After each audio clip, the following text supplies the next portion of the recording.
Welcome to Exchange Traded Fridays, brought to you by ETF.com. I'm your host, Paul Curcio, and I'm the managing editor of ETF.com. Joining me today is ETF.com's dynamite team of writers and editors, senior ETF analyst Sumit Roy, senior content editor Kent Thune, and financial reporter DJ Shaw. All right, we have a lot to cover this week and a special guest, so let's dive right into the top stories. So let's start with yields. After a huge run-up spurred by President Trump walking back China tariffs for 90 days, the market seems to have lost some steam. Fear is in control as investors fret about inflation, huge deficits, and the downgrade of U.S. debt by Moody's earlier this week. Actually, a week ago today.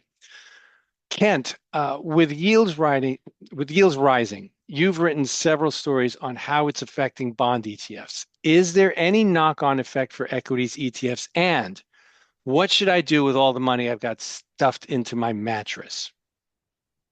All right. Well, first, yields rising means prices are falling. There's an inverse relationship there for listeners who aren't aware of that. And so I often report on TLT, which is a benchmark. It's the iShares 20 plus year Treasury bond ETF. So that's long-term bonds. They're more sensitive to interest rates, which means that yields are going to go up more sharply, prices go down, and the opposite is true, which is why some investors may want to say buy shares of TLT if they think interest rates are going to fall, and so then prices would rise. And that's kind of like a trader's bet. It can be, say, a recession hedge. But anyway, so I was just looking at, this week we had the Moody's downgrade, which was largely symbolic. I mean, it was big in the news, and there was a slight bit of, I don't know if we call it panic, a little bit too strong of a word. Yields did jump sharply, stocks went down, but then, investors absorbed the news, and it kind of turned into really not much. But what it did is it had us look under the hood of these ETFs even further and look at the history, at least for writers and editors and all around ETF nerds like me. So TLT, what's significant, I mean, the price dropped below $85 this week for only the third time since 2007. What's significant about that? Well, it could point to maybe a turnaround or a pivot where, at least in sentiment, where, when you hit all-time lows like that, generally it signals or potentially a turnaround. Last time TLT was below $85 was October of 2023, which was the end of the Fed rate hike in response to the COVID-related inflation, or highest inflation in 40 years. You have to go all the way back to July of 2007, the last time that TLT was below $85. And for any listeners not aware of that significance, it was right as the great financial crisis was beginning to unfold. And Bear Stearns, the hedge fund or the big bank and investment firm, was starting to bail out their collateralized loans. So anyway, so let's go back to today. What's significant is yields are up, long-term yields are up. And the history of that is this is a really big moment for the bond market. The bond market is actually really throwing out some red flags. And that does speak to potential downside for equities, because, if we go back to 2007, this is not exactly a 2007 moment, but it does speak to the gravity of the moment, and the bond market is saying, hey, there's some really bad stuff going on, and they're looking at tariffs, huge deficits, and everything that you can worry about in the fixed income space. So leave the money in the mattress. Yes, or maybe ultra short-term bond treasury ETFs that we keep talking about. Oh, like SGOV maybe? I should be paid, some kind of fee for mentioning that. But and disclosure, I've used that personally and for my clients as just kind of a parking space for money where we can earn a yield while we're waiting to deploy the money elsewhere. Good advice. The number 2 most popular ETF this year, Kent, the SGOV, only behind VOO, which has been an absolute powerhouse this year. SGOV, if you look as of today, has inflows of $17 billion on a year-to-date basis. And BIL, which is a competitor in that ultra short-term bond ETF segment, has $9 billion of inflows this year. We haven't really seen these ultra short-term bond ETFs make an appearance on the top 10. Usually it's filled with equity ETFs and TLT and things like that. This is the first time I recall seeing two ultra short-term bond ETFs in the top 10 of them, and they've consistently been there all year long. And it really points to this idea that investors don't want to take too much interest rate risk. We're seeing the 30-year bond yield continue higher, 30-year bond prices continue lower. So if you want to invest in bonds, you want to generate some income, it's safest to do so where there's no interest rate risk. And that's what you get with these two ETFs. Well, Sumit, Exactly. you're bringing up some now that your comment actually helps to put a little bit of extra context around what Kent just said. But I'd also like to look at another area that the Trump administration is also having an extended effect, and that's in areas beyond the markets, right? So one surprising surge is in ETFs tracking the defense industry, and you've been tracking that very well. So we're going from what people do with their money with what countries are doing to protect themselves from one another. So you wrote a pair of stories on this sector this week. What's driving interest in these ETFs among investors as NATO countries start arming themselves? And should I have a go bag ready? Yeah, I mean, defense ETFs have been in the spotlight all year long. I just took a look at some stats before this podcast, and they're from the Stockholm International Peace Research Institute. And they said that world military spending reached $2.7 trillion in 2024, which is a 9% inflation adjusted increase from 2023. And that's the steepest year over year increase in military spending since at least the end of the Cold War. Now, we all know what's driving this. The Russia-Ukraine war, of course, is a big driver of this increase in military spending, but that's not the only thing. We also have Trump's attacks on NATO and suggestions from the US president that he might not come to the defense of European NATO allies unless they ramp up defense spending. And they've taken him seriously on that. We're seeing Europe starting to increase defense spending. Germany, for example, approved changes to its laws, which enables it to spend more on defense in the coming years. That could lead to hundreds of billions of dollars of additional defense spending. So all of this is, of course, bullish for defense stocks, and we've been seeing that reflected in the major defense ETFs. I've written about a handful of them. The most popular are the iShares US Aerospace and Defense ETF, ticker symbol ITA. This is an ETF that focuses on the US defense industry. Of course, the US is the number one spender in terms of military, and that's going to continue. Trump wants to spend over $1 trillion, I think it is, on military annually. So we've seen ITA benefit from that. It's up about 17% year to date. In terms of flows, not too great. We've seen about $100 million come out of the ETF, actually, but it's still a big ETF, $7 billion, and it's performed quite well. Like I said, 17%, way better than the broader market, which is up like 1% or flat, depending on what time you're looking at. And two others I should mention, though. We got that US one I just talked about. Another very popular one has been the Select Stocks Europe Aerospace and Defense ETF, ticker symbol EUAD. This one has been a rocket ship. It's up 62% so far this year. That's the best performance out of all non-leveraged ETFs. And this one has attracted a lot of investor interest, $640 million of inflows this year. This is a fairly new fund, I should say. So all of those inflows have come just in the past, 5 months or whatever the case may be. And this is benefiting tremendously from what I just talked about, all of that increase in military spending in Europe. And a lot of people are expecting this trend to continue for years and years. And that's why we're seeing such bullishness surrounding European defense spending. The final fund I want to talk about is the Global X Defense Tech ETF. SHIELD is the ticker there, SHLD.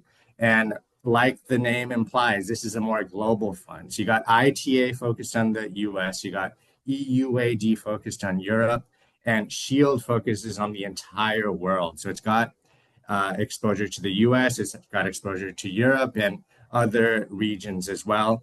And this is kind of in the middle. It hasn't done quite as well as EUAG, but it's done better than ITA. We're talking about a 47% increase year to date, one of the best performing ETFs of the year.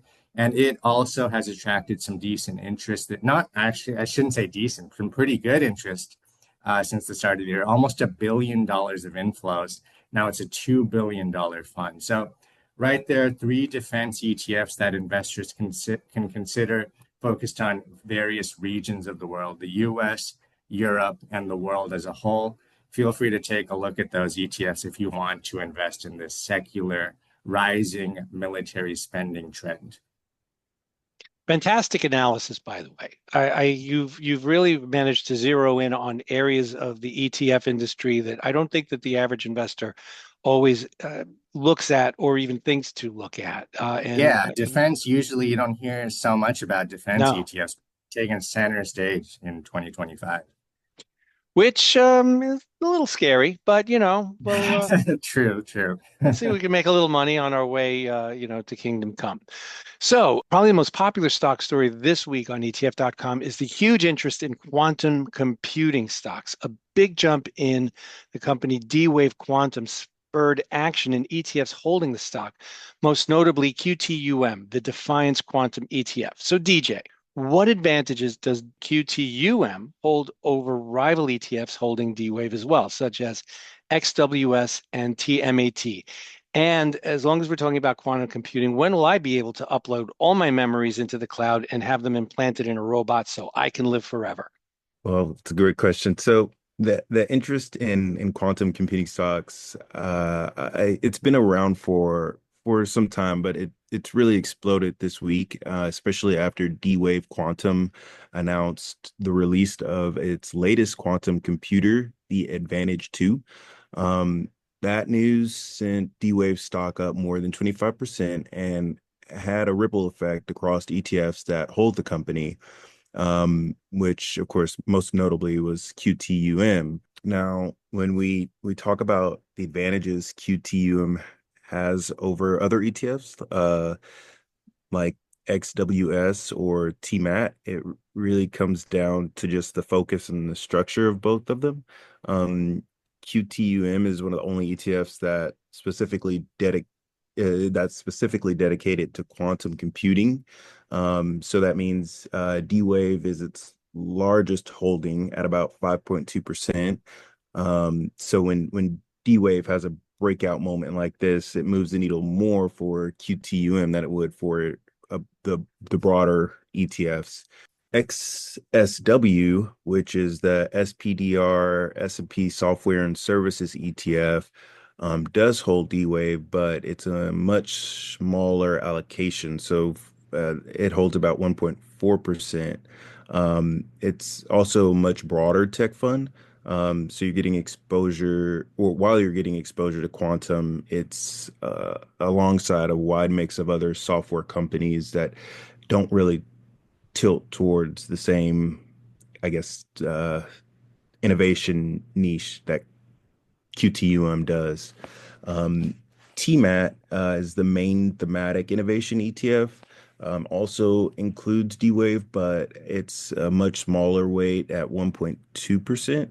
And this fund is more diversified across tech themes, and includes other big names like NVIDIA and Broadcom. TMAT has performed well, up about 22.8% over the past month, but a lot of that comes from the other holdings and not necessarily the quantum exposure. So the advantage of QTUM is how targeted it is. When there's a quantum breakthrough like Advantage 2, it captures more of the upside, but it the trade-off is more you're more exposed to the volatility of a single sector. But quantum has been seen as a bullish bet. So, I mean, you just have to pick and choose what you're willing to risk there. And when am I going to be able to upload myself into the cloud? That is a question I can't answer, but if it does become a possibility, I might consider it. I might I consider would. it. Like I it'd be would do it. fun. Totally. All right. So on a more realistic note, though, what's it going to mean for your gaming computer when it goes quantum? When I was writing this story, I looked at the press release from D-Wave and I saw the chip, and I'm just comparing that chip to my CPU chip, and I don't know if I don't think it'll have any impact whatsoever because I don't think I can keep that thing cool enough to do it. Either that or you're going to have a heck of an electric bill. So, all right. So you have to weigh it all out. All right. Thanks, DJ. Earlier this week, I talked to Dave Mazza of Roundhill Investments about one of my favorite subjects, covered call ETFs. Here's what he had to say. We're joined this afternoon by Dave Mazza, the CEO of Roundhill Investments. Welcome, Dave. Thanks for having me. Very happy to have you. So we understand that Roundhill has 0DTE covered call strategy ETFs. So what are they? And tell us, how do they work? Yeah, no, happy to do so. So our 0DTE ETFs, which include QDTE, XDTE, and RDTE, are actually the first ETFs to utilize what are known as 0 days to expiry options. And their intention is to provide overnight exposure to their underlying indices and generate income each day by selling out of the money 0DTE calls on the index or their respective index. And so these are actively managed ETFs that seek to provide investors high potential sources of income paid on a weekly basis from the sold options premium, but still provide exposure to their underlying indices. And how do they differ from typical covered call strategies? Yeah, so we know covered call strategies have been around for years, if not decades, where investors are seeking to gain income from their equity exposure. But what's really distinct about our 0DTE ETFs is twofold. One is that we are using extremely short-dated options. So these are 0DTE options are options that are actually expire on the day they're listed. So an ETF listed on Monday will expire at the end of the day on Monday, and so forth. And because of the sort of nuances and structural mispricings with these short-dated options and the more responsive impact to volatility, they can actually generate significantly higher sources of options premium, which then can be distributed to investors. And another big distinction is that these funds actually pay their distributions on a weekly basis. So in traditional covered call ETFs, you may get paid quarterly or monthly, but investors don't have to wait for that distribution and actually can use that distribution for whatever sources they may want, whether that's for spending general living expenses, or other investments or what have you. So these ETFs actually introduce greater flexibility to end investors. Oh, that's really interesting because I'm a big fan of covered call strategy ETFs, and they typically pay monthly, and the opportunity to get weekly income is really appealing. How are you finding investors responding to that? Well, investors have really embraced this suite since we launched them in the first ones essentially a little over a year ago. And so the entire suite is over 1.1 billion in assets under management. Again, as investors have really have in some ways an insatiable demand for income, frankly, because of sort of the market environment we find ourselves in, but also the fact that these ETFs are truly distinct. And another benefit that I had mentioned a moment ago, but I think it's kind of worth exploring, is that oftentimes with covered call strategies, you're effectively giving up all of your upside. But these ETFs actually sell the options during the day. So they take advantage of the income premiums that you can gain from that, but actually have overnight exposure to the markets. And so over the very long term, there's actually a phenomenon called the night effect, where most long-term returns actually come from the overnight session, which is a bit counterintuitive, but these ETFs take advantage of that. So you have uncapped exposure overnight, potential for long-term, of course, compounding from equity markets, but still getting the benefits of a covered call strategy by doing so on a daily basis. Well, that's really interesting because I think a lot of the appeal for most investors is that steadiness of covered call strategies. Even though you limit the upside, you also limit the downside risk. So having a little more access to the upside risk is really not upside risk, upside benefits is tremendous. So how do you find investors are using these ETFs in their portfolios? Are they as intended? Are there some unique ways that people are using them that you're finding? What are you seeing? Yeah, it's interesting. So broadly speaking, the majority of investors are using these for in ways that probably would be consistent with expectations. So kind of from the income sleeve of their portfolios. But we're finding both retail investors and independent RIAs are embracing these strategies because of that potential upside or longer term upside that we had mentioned a moment ago, you can actually kind of keep this in an equity bucket, but also use it to gain income from it, because the total return potential, although you're choosing to have a potential significant portion come from income in strategies like this, you still don't, again, over the long run, it's not going to be every day or every week or perhaps even every month where that benefit will come into play. But over the long run, you don't sacrifice the potential for total return like you could do with traditional covered call strategies. And you've mentioned a few things about the 0DTE ETFs that set them apart. What are there any other factors that you see that would entice investors to jump into these ETFs? Yeah, I think it's worth sort of further mentioning that by selling 0DTE options at the market open, again you're capturing the potential for the full overnight effect. But when you have that uncapped exposure, you can benefit from a potential greater total return, and also because short-term options, particularly 0DTE options, have these structural mispricings because the majority of investors are using these type of options to go long the market on a daily basis.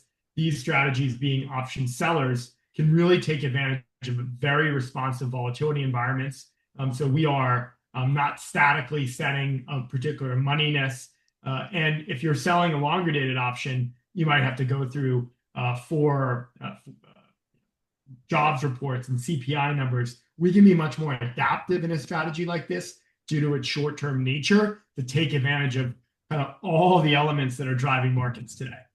So would you say that other issuers are going to be catching on to this strategy for covered call ETFs? Is it gaining popularity? Are you seeing copycats out there?